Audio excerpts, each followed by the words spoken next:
Yeah, what up, man? So, shit, y'all wanted me to talk about this nigga mixtape, Lil Uzi Vert. You know the new tape, Lil Uzi Vert's the world, man. And I gotta say, it wasn't bad. You know, to me, he's like a mixture between Young Thug and Chief Keef.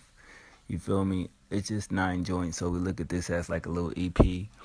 Um, far as how he raps, you know, he kind of does the like melodic type, singy rappy type, harmonizing um rap, and his flow is kind of cool.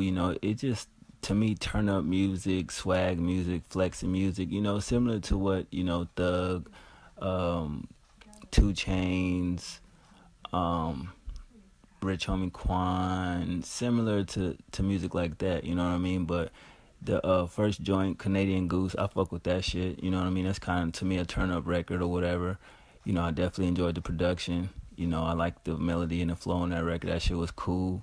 High Roller, track 2, Money Talk right there. The beat was kind of zany though. I was feeling the vibe of that, you know what I mean? He was talking that money talk. The lyrics was cool, you know what I mean? He was talking that swag, talking that shit too as well. It was dope, you know what I mean? Going to track 3, Money Longer. To me, it sounded like he was talking about his come up, you know what I mean? Great production. I enjoyed the melodies. I thought the hook was straight. Definitely a good song.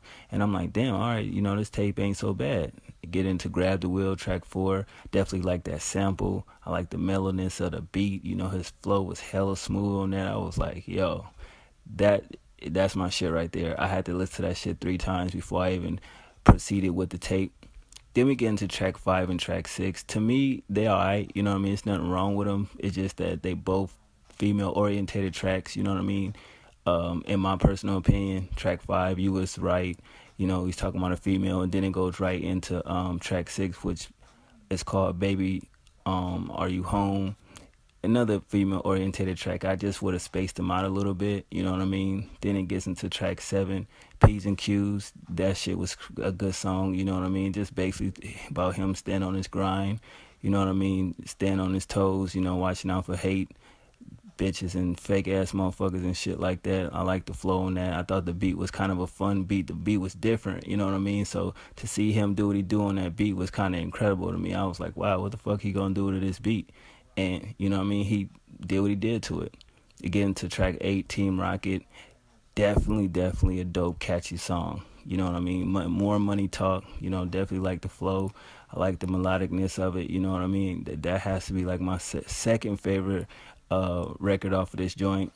And then the last track, Scott and Ramona. Kind of got a dark beat to it. You know what I mean? The lyrics was decent, good.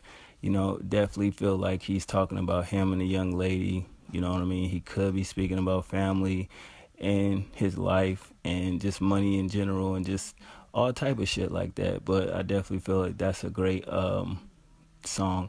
It kind of reminded me of the old school movie from when I was a youngin' called Ramona and Beezus. I think that's the name of the shit. It's about a girl and her little sister and shit like that. But definitely, man, this shit was cool. Y'all wanted me to check this joint out.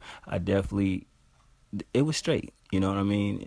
For an EP, I give it a 4.5 out of 5. I like 7 of the 9 records. Production was solid as well. 4.5 out of 5. I kind of see the difference between him and Young Thug. I can kind of tolerate Lil Uzi Vert a little bit more than Thug. Like, Thug took me like a long time for me to gravitate towards this music. But this whole tape, you basically, can just press play and just let it go all the way through. You know what I mean? With no skipping, no nothing. I think with this tape, to me, the production is what carried it. Not saying he's not a bad rapper or he's not dope, but the production definitely was a key point in this tape to where it's so smooth and, you can just let it play through with no skips or no nothing like that, you know what I mean? And even the songs that you feel is okay, they'll definitely grow on you, man. So shout out to y'all for wanting me to listen to it. I checked it out. This is probably the quickest review, but at the end of the day, it's still a good review, I would say. And the music is good, because if this shit was bad and horrible, I would come on here and keep it 100, and I'm keeping it 100. I enjoyed this. I don't get why Soulja Boy can't do music like this, to where if he can leave that gang shit alone, and shout out to bro I was talking to about that, he can leave that gang shit alone and do music like this, from a writing perspective, he'll be on point. But that's neat. Whatever, talk about that another day. But shout out to Lil Uzi Vert, man. Lil Uzi Vert's the world, a solid tape. I even went on iTunes to see if it was there. It's not for sale. It's a tape. So I'm definitely gonna be bumping this for a while, man. Sorry about the little editing in this video. It's kind of crazy, but I just thought since he think he a rock star, why not do something, kind of punk rockish and ill. Other than that, I'm a holla. 100.